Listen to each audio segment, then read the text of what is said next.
there are four types of leaders.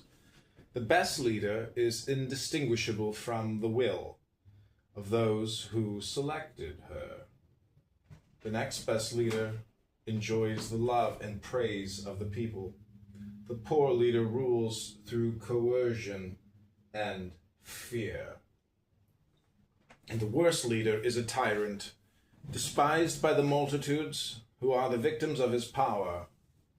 What a world of difference among these leaders. In the last two types, what is done is without sincerity or trust, only coercion. In the second type, there is a harmony between the leader and the people.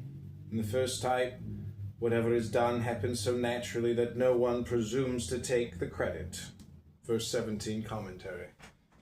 We are familiar with all these kinds of leaders except for the first type. In the early days of the revolutions, Thomas Jefferson, Vladimir Lenin, Mao Zedong, and Fidel Castro were the second type. Joseph Stalin ruled through coercion and fear. And Hitler was certainly a tyrant who was despised by hundreds of millions of people throughout the world. Those leaders who rule by fear, coercion, and tyranny do not acquire and sustain their power simply by some mysterious force. Such leaders require an army of people who are willing to serve as enforcers of injustice. Furthermore, in what may at first consideration be astonishing, such leaders first come to power through at least the tacit approval of the majority, even though it leads to their victimization. How can such a rationality envelop an entire nation like a plague? Some answers are suggested by Lao Tzu in the next three verses, 18, 19, and 20, which elucidate some of the consequences of losing the great integrity.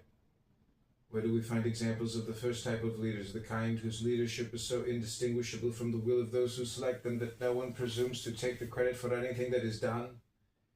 Indeed, such leaders are not to be found anywhere in the written history of civilizations. Only pre-civilization leaders in democratic and egalitarian tribal societies had no need, no possibility to take credit for the interactive cooperative efforts and accomplishments of the entire community.